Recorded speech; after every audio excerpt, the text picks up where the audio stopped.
할렐루야, 할렐루야. 10월 12일 화요 새벽 예배에 주님의 전으로 나오신 모든 성도님들을 예수님 이름으로 환영하고 또 축복합니다. 주님의 그 생명과 바꾸어 주신 그 사랑으로 우리가 하나님의 자녀가 되었습니다. 주님의 그 크신 사랑과 은혜를 저희들이 항상 기억하고 또 감사하는 마음으로 주님과 동행하는 삶을 살아가는 저희들 모두가 되기를 소망합니다.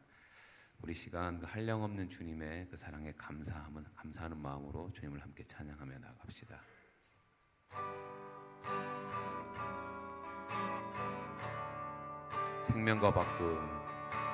생명과 바꾼 주의 사랑을 잊지 않게 하소서. 나를 위해 흘렸던 주의 눈물 잊지 않게 하소서. 주의 긍휼과 주의 선하심 내가 묵상하오니 내 영혼 위에 베푸신 주의 은혜 잊지 않게 하소서. 주님 감사합니다. 감사합니다. 주님 고맙습니다. 그 사랑 때문에 그 눈물 때문에 주 앞에서 예배합니다. 생명과 바꾼 주의 사랑을 잊지 않게 하소서. 나를 위해 흘렸던 주의 눈물 잊지 않게 하소서. 주의 긍휼과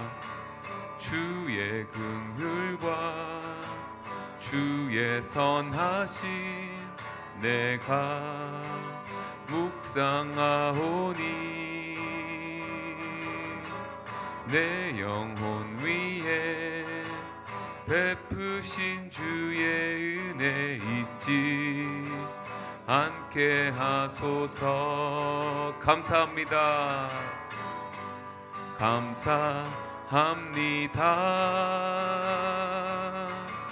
주님 고맙습니다. 그 사랑 때문에 그 눈물 때문에 주 앞에서 예배합니다.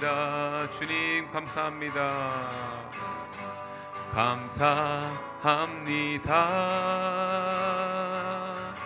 주님 고맙습니다. 그 사랑 때문에 그 눈물 때문에 주 앞에서 다시 한번 마지막으로 고백합시다. 주님 감사합니다.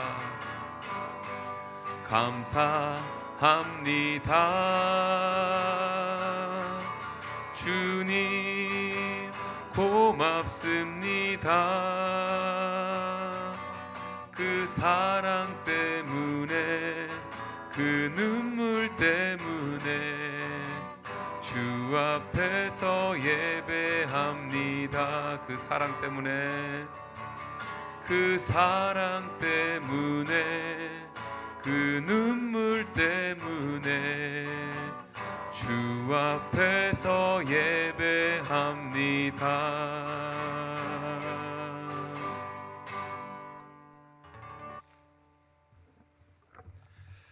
존귀하신 하나님 아버지 감사합니다. 이 한 주간 첫 생명의 삶 말씀 묵상 시간에 하나님 앞에 나와 기도하며 찬송으로 나아가는 주의 백성들을 기뻐 받아주시기를 원합니다. 이 한 주간 살아가는 동안에도 말씀으로 승리하게 하시고 또한 기도에 힘쓰므로 말미암아 하나님과의 깊은 교제와 연합으로 들어갈 수 있는 귀한 신령한 복이 임하게 하여 주옵소서. 각 가정에 기도하는 제목들 쌓여갈 때마다 근심 걱정 쌓여가는 것이 아니라 모든 염려를 주께 맡기고 의인의 요동함을 영원히 허락지 아니하신다는 그 하나님의 말씀하에 우리가 믿음으로 고백하며 주님 앞에 나아가는 하나님의 성도가 되게 하여 주시옵소서. 교회의 모든 사역 가운데 기름 부어주시고 특별히 66일간의 말씀 통독을 위해 열심히 주님의 말씀을 사모하며 내 입술에 여호와의 말씀 떠나지 않게 하라고 했던 그 하나님의 명령에 순종함으로 나아가는 모든 성도들 머리머리 위에 하나님의 성령이 임하게 하여 주옵소서. 또한 가을 새벽 부흥회를 놓고 기도 중에 있습니다. 하나님 아버지, 묵시가 없는 백성은 망한다고 말씀하셨습니다. 우리가 기도에 힘쓰고 주님 앞에 나아가는 그러한 저희들 되게 하여 주옵소서. 이 시간도 잠언의 말씀을 통하여 깨닫는 교훈과 하나님의 말씀의 계시가 우리 가운데 임하게 하여 주옵소서. 예수님의 이름으로 기도합니다. 아멘. 하나님 말씀 보시겠습니다. 잠언 6장 1절에서 19절입니다.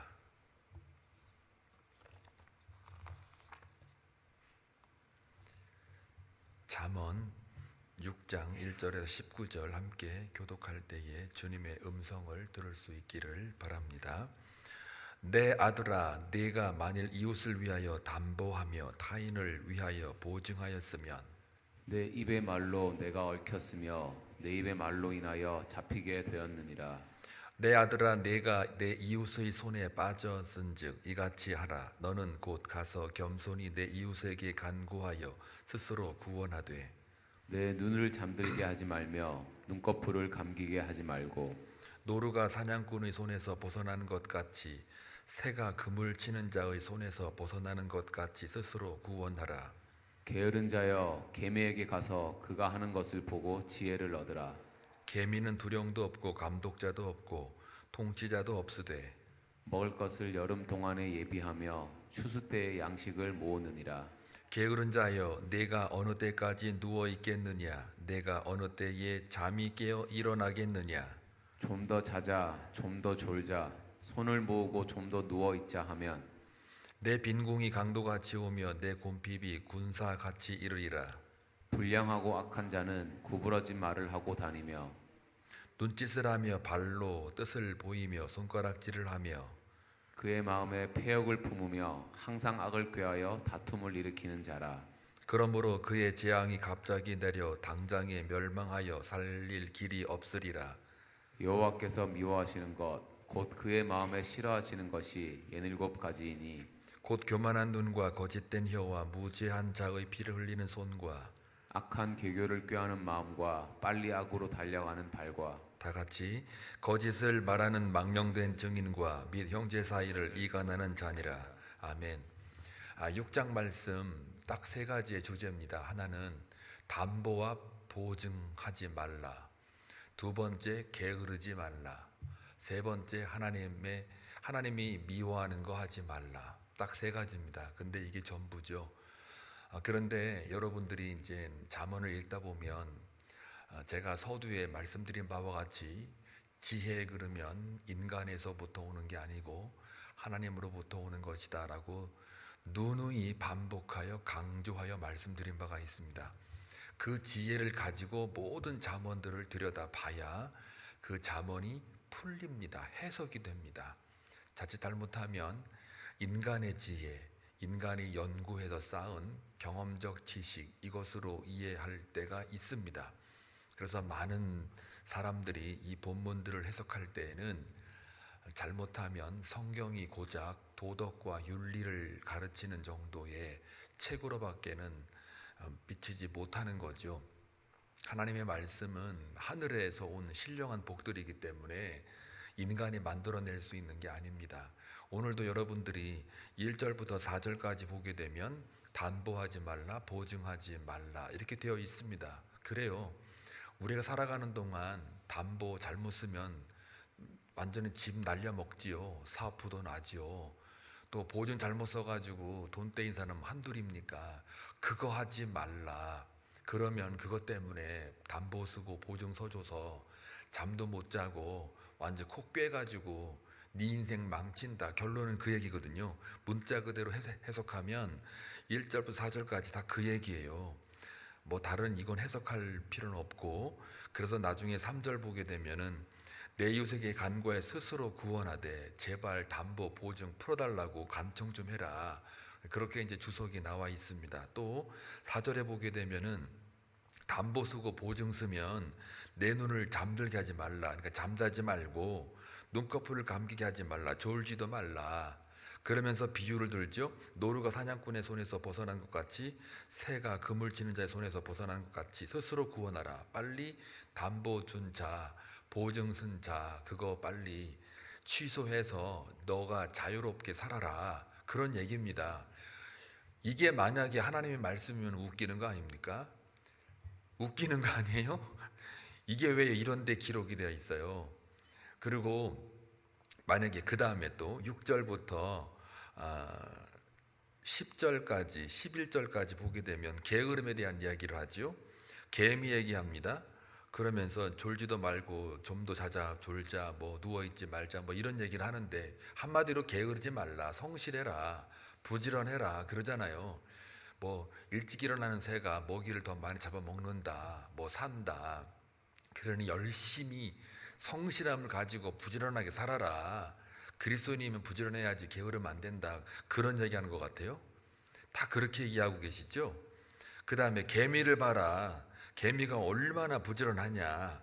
걔네들은 두령도 없고 감독자도 없고 통치자도 없는데 스스로가 잘도 열심히 일하지 않느냐. 너는 어째 인간이 어째 그 모양이냐. 왜 이렇게 게을러 터졌냐. 이래가지고 개미 비유하면서 사람을 갖다가 완전히 개미보다 못하게 얘기를 하잖아요. 안 그래요? 여러분 그러고 이해하고 있었잖아요. 솔직해지면. 그리고 나서 12절부터 이제 19절까지 전부 다 죄에 대한 이야기를 하거든요. 전부 다 죄에 대한 이야기예요. 말로 짓는 죄, 행동으로 짓는 죄, 발로 짓는 죄, 손가락으로 짓는 죄, 또 하나님께서 싫어하는 모든 것들 다 지금 17가지가 있다 하면서 17절부터 19절까지 쭉 나열합니다. 지금 교만의 눈, 거짓된 혀, 무지한 자, 피 흘리는 손, 악한 계교, 꾀하는 마음, 빨리 악으로 달려가는 발, 거짓을 말하는 망령된 증언과 미 형제 사이를 이간하는 자. 이거는요 하나님도 미워하지만 사람도 미워해요. 세상 사람들도 이거 좋아하는 사람 없어요. 다 이거 미워해요. 결론은 자 그러면 담보하지 마라, 보증 서지 마라, 게으르지 말아라. 그 다음에 하나님이 미워하는 것들 쭉 나열해놨는데 이거 죄잖아요.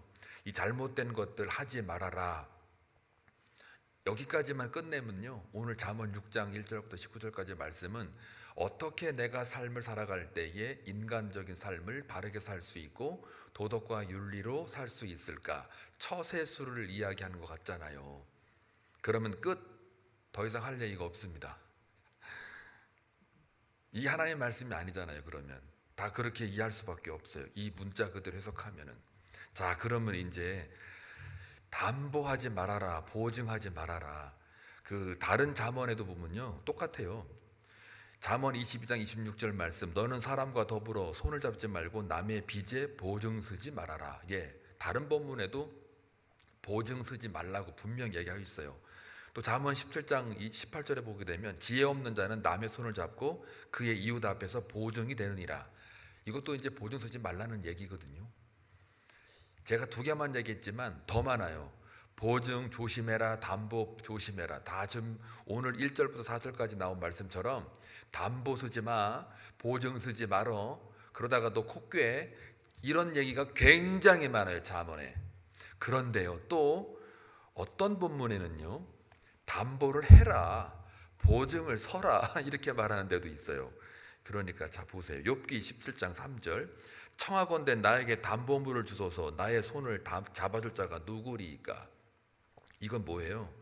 하나님께서 욥을 책망하지만 결국 여호와 하나님 자신이 욥이 등장해가지고 욥을 담보물로 등장시켜가지고 욥을 손을 들어줘요.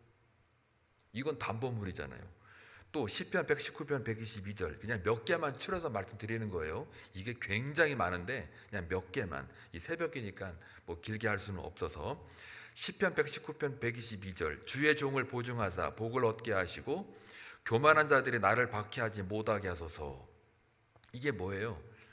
시편 기자가 주님께 담보와 보증이 되어 주시기를 간구하는 거예요. 하나님이 자신에 대하여 보증과 담보를 서게 해달라고 간구하는 이야기예요.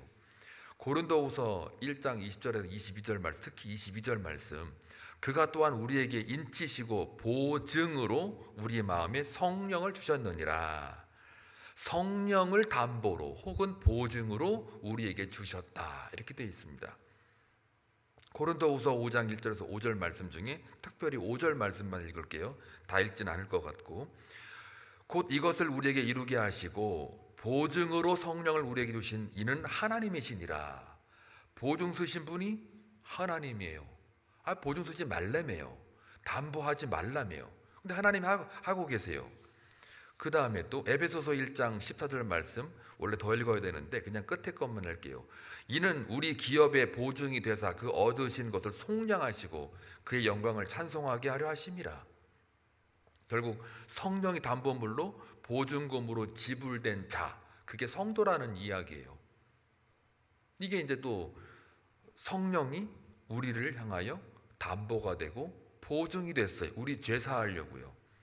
결국은 죄인이 의인이 되는 그 놀라운 일을 성부 하나님, 성자 하나님, 성령 하나님께서 이루셨다라는 이야기예요. 이것을 찬송하라 라는 이야기가 에베소서 1장의 전체에 걸쳐서 이야기하고 있어요.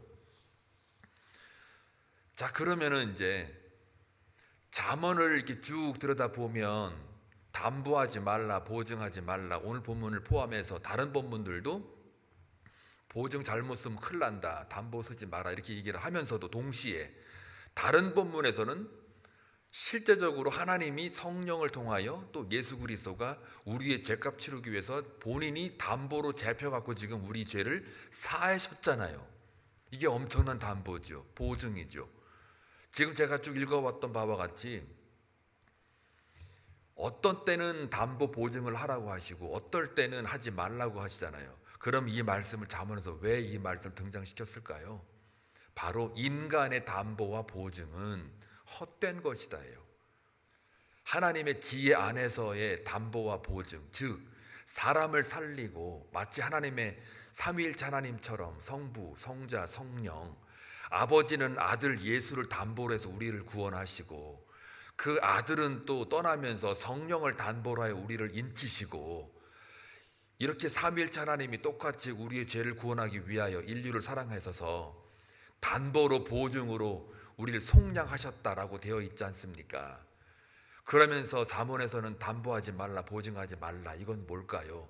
하나님의 지혜로 비춰볼 때에 인간 안에 맹세나 아니면 담보, 보증 이런 것들은 다 헛된 것이니 그런 거는 해봤자 너희들 전부 다 뭐만 짓는다? 죄만 짓는다, 상처만 받는다. 그러니 진짜 담보와 보증이 뭔지를 깨달아라. 하나님 안에서, 즉 언약 백성 안에서 지혜를 가지고 살아갈 땐 그 지혜가 너희들에 들어오게 되면 그 지혜로 말미암아 너희의 삶이 새로워지고 생명을 얻는 것이다. 그게 바로 하나님의 담보와 보증 되신 예수 그리스도다 라는 거를 이야기하고자 함이에요.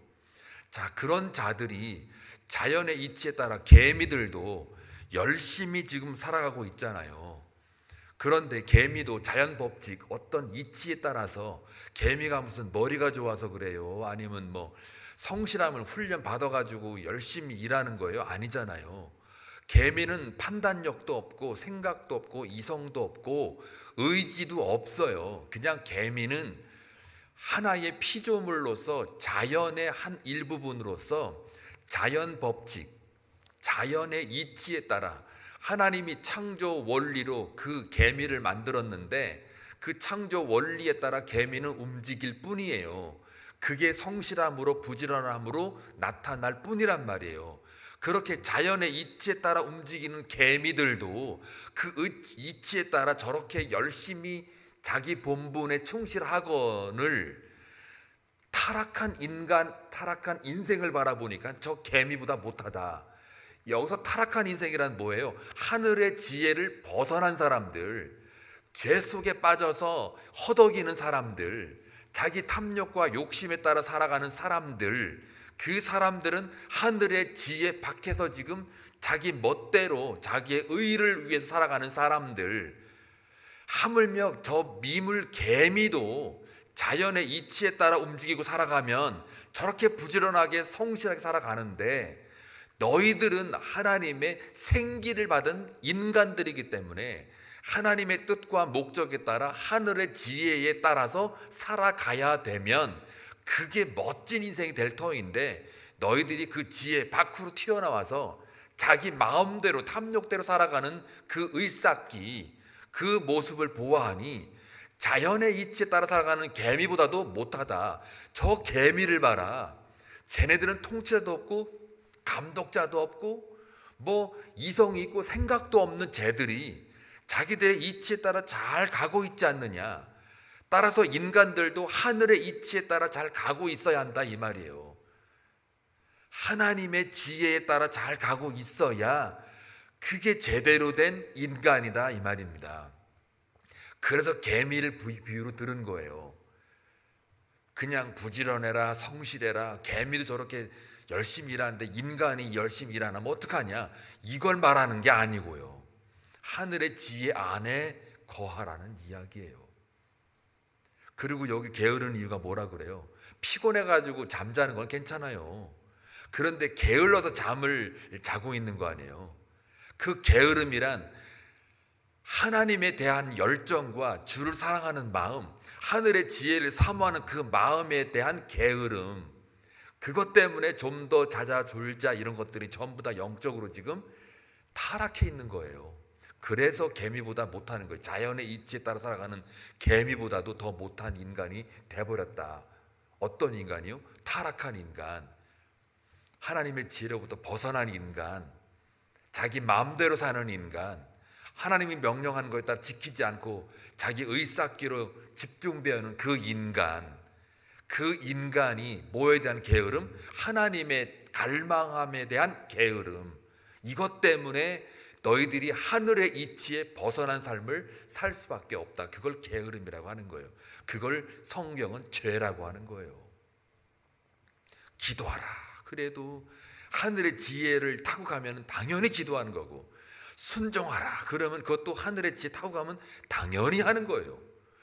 접붙여져 가지고 가지에 딱 붙어 있으면 당연히 열매를 맺어야 되는데 열매를 맺지도 못하면서 그냥 생색을 내고 있단 말이에요. 나는 열매다 이러고, 꼭 무화과나무처럼 열매도 안 하는 것이 생색을 내니까 하나님이 뭐라 그래요? 주님이 저주해버리잖아요. 이 무화과나무가 교환에 많으면 안 돼요. 멀리서는 잎사귀가 무성해요. 그래서 열심히 하는 것 같아요. 근데 막상 들여다보면 그 하늘의 지혜에 올라타서 가지를 않아요. 꼭 지혜 타고 가는 것 같아, 그 겉으로 보면은. 그래 속 들여다보면 그냥 수수깡 속은 텅 비었어요. 그냥 겉으로만 있는 거예요. 그냥. 그러니까 게으른 거지. 겉보기에는 열심히 하는 것 같고 겉보기에는 뭐가 꽉 차 있는 것 같은데 하나님이 눈으로 보기에는 저거 아무것도 없는 거예요. 저게 그냥 게으름인 거예요. 말로만 살아간다 그러지 실제적으로 하나님 살아가지 못한단 말이에요. 그걸 게으름이라고 하는 거예요. 자연의 이치도 따라가는 개미도 있는데 너희들은 하나님이 생기를 불어넣어 만든 인간들, 그 지혜 타고 올라가서 그 이치, 하늘의 지혜에 따라 타고 가야 되는데 가지 않는 거, 그걸 죄라고 하는 거예요. 그 지혜 타고 가지 않으니까 뭐만 남아요? 이제 12절부터 19절까지 몽땅 다 전부 다 죄만 남는 거예요. 다 읽어보시면 불량하다, 뭐 구부러지 말하고 다닌다, 눈짓하며 발로 뜻을 보이고 손가락질하고 뭐 쭉 나오잖아요. 이야기가 전부 다 한마디로 말하면 그냥 죄, 그냥 죄라는 거예요. 하나님이 미워하는 게 뭐라고요? 죄예요. 히브리서 10장 26절 29절의 말씀을 의거하면은 하나님의 아들을 짓밟고 자기를 거룩하게 한 언약의 피를 부정한 것으로 여기고 은혜의 성령을 욕되게 하는 자가 당연히 받을 형벌은 얼마나 더 무겁겠느냐 너희는 생각하라. 이게 무슨 말이냐면요, 결국은 12절부터 19절까지 모든 죄를 가만히 보시게 되면 전부 다 하나님의 지혜로부터 벗어난, 하나님의 명령에 다 벗어난 것들이에요. 세상도 이거를 다 싫어해요. 하나님도 미워하지만 세상도 이거 다 싫어하는 것들인데, 결국 이 전체를 한마디로 말하면 죄라고 그랬잖아요. 죄는 뭡니까? 하나님의 은혜를 무시하는 겁니다. 그래서 그 하나님의 영광, 하나님의 거룩한 지혜, 이거에 대해서 특히 예수 그리스도께서 십자가에서 우리의 모든 죄를 다 지고 가셨다, 이걸 다 이루었다는 걸 믿지 않는 거, 그리고 주님을 사랑하지 않으면 저주를 받으리라 라고 하는 바울의 고백처럼 다른 복음, 즉 예수를 따르지 않는 자들, 그 자들을 하나님은 미워하신다예요. 그런 자들은 다 지금 12절부터 19절까지 그대로 자기 의싹기에 몰두해서 이런 죄를 짓고 있는 거예요. 이게 하나님이 미워하는 거예요. 그리고 결국은 뭡니까? 1절부터 19절까지 하나님의 지혜, 그 지혜를 묵상하고 지혜 위에 살고 지혜를 순종하고 지혜에 따르며, 그 지혜 속에는 예수 그리스도가 포함되어 있으니까요, 그 말씀에 복종하라는 거잖아요. 그래서 지혜 안에 거하라, 내 말에 거하라는 이야기잖아요. 결국은 게으름도 담보와 보증 이야기도 몽땅 다 지혜에 대한 이야기예요. 이 지혜의 눈으로 이 말씀을 보게 되면 하나님이 뭘 원하는지를 알게 돼요. 사랑하는 교회 여러분, 오늘 하루 살아가는 동안 여러분의 삶이 마치 하나님 여러분의 삶을 담보로, 보증으로, 성령을 통하여, 아버지가 아들을 담보로, 아들이 성령을 담보로 해서 우리가 구원받은 것처럼 여러분들도 여러분의 헌신과 여러분의 기도와 여러분의 예배와 여러분의 삶을 담보로 하여 다른 사람들에게 하늘의 지혜가 전달되어지는 것이라면 그게 바로 하나님이 원하는 삶인 거고, 또 그런 사람들은 하나님께 대한 그 부지런함, 죄에 대하여 부지런한 거는 그게 진짜 게으름이고요. 그러나 하나님에 대한 그 부지런함은 바로 그게 지혜의 삶을 살아가는 이유인 거죠. 따라서 이러한 오늘 잠언이 말하는 그 게으른 자 되지 않기를, 또한 하나님이 미워하는 자가 되지 않기를 주님의 이름으로 축원합니다. 하나님의 지혜, 하늘의 지혜가 여러분의 마음판에 꼭 잘 박힌 못처럼 새겨서 그 지혜에 따라가는 그런 승리하는 오늘의 성도의 삶이 되시길 주님의 이름으로 소망합니다. 기도합니다. 좋으신 아버지 하나님, 감사합니다. 오늘도 주님의 잠언을 통하여 하나님이 우리에게 무엇을 원하시는지를 깨닫게 하신 은혜에 감사합니다. 하나님도 우리를 향하여 담보하시고 보증하셨고, 또 인간에게 행하여지는 모든 담보와 보증은 헛된 것이라는 것을 깨닫게 됩니다. 하나님, 우리가 개미도 자연의 이치에 따라 살아가건만 우리 인간은 생기를 부여받은, 생명을 부여받은 인간이므로 하나님의 이치, 하나님의 지혜에 따라 살아가기를 원합니다. 그리 살 때만이 우리가 하나님 앞에 칭찬받으며 하나님 안에서 생명을 간직한 자로 살아갈 수가 있는 까닭입니다. 사랑하는 모든 한빛 성도들, 그러한 하늘의 지혜를 가지고 당당하게 오늘도 승리하며 늘 하나님을 영화롭게 하는 복된 삶으로 이어지게 하여 주시옵소서. 기도할 때 주님 응답받는 기쁨으로 채워주시고 하늘의 지혜에 올라타고 정말 당당하게 주님을 바라보게 하여 주옵소서. 예수님의 이름으로 기도하옵나이다. 아멘.